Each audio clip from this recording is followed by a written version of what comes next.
The world's largest climate summit COP27 took place in Egypt this year. It was a global meeting which showed how the world will mitigate the crisis and whether they can commit to the goals. Thailand, the ninth most impacted country by climate change, has to lay down short and long-term plans as the country also aims to get more financial support from richer countries. Thailand has walked the talk, turning words into actions. Minister of Natural Resources and Environment, Warawut Silapa Acha, told Thai PBS that he would elaborate at the summit on how Thailand has kept its promises from last year's summit. We need to submit a plan, like a long-term plan, that from now until 2065 and until 2050, what we are going to do to achieve the status of carbon neutrality and the net zero emission. That plan is called the Long-Term Low Greenhouse Gas Development Strategy, or LTLEDS. That plan will tell the world what Thailand plans to do. And that is a long-term plan. However, we also need to submit a short-term plan. We call it NDC, or Nationally Determined Contribution, that saying that in 2030, which is 8 years from now, what Thailand plans to do. And we have committed that by 2030, we will be reducing the emission, Thailand's emission, by 40% by 2030. Now that is our short-term plan. Most important of all, we will be showing the world what we have done in the past 365 days.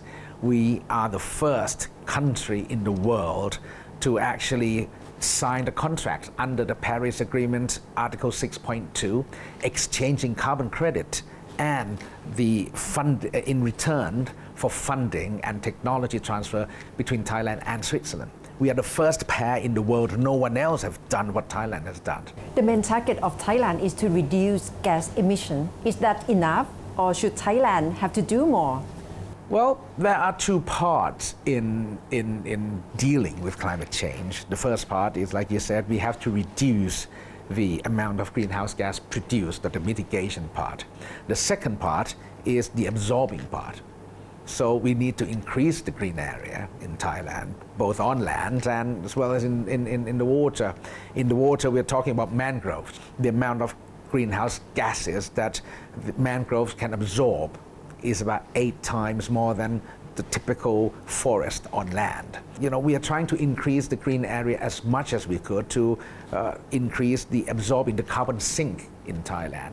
So it's not just the mitigation, but we have to increase the sinking, the carbon sink part too.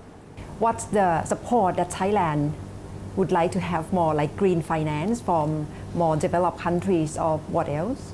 The first one is the financial support. In terms of funding or whatever. We need money, basically, we need money. And two, once we've got money, we need technology. We need technology transfer into Thailand. If you have some kind of technology that would help various sectors in Thailand, be it the agricultural sector, industrial sector, commercial sector, energy sector especially, please transfer it to us. We need that.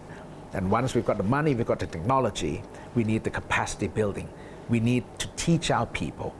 We need them to teach our people how to, adapt, how to mitigate, how to maximize, utilize the technology that you provide us. So with these three things, if we received it in a timely manner, Thailand shall be able to achieve the carbon neutrality by 2050 and the net zero GHG emission by 2065. What's the possibility that Thailand can have access to funding? Well, we're working hard on that. At the moment, in COP27, I will be calling on all the big countries to, one, put the money where their mouth is, and two, put the action where their mouth is. I want to see actions. I want to see things done. I don't want to hear things said. I don't want to hear things delivered on stage anymore.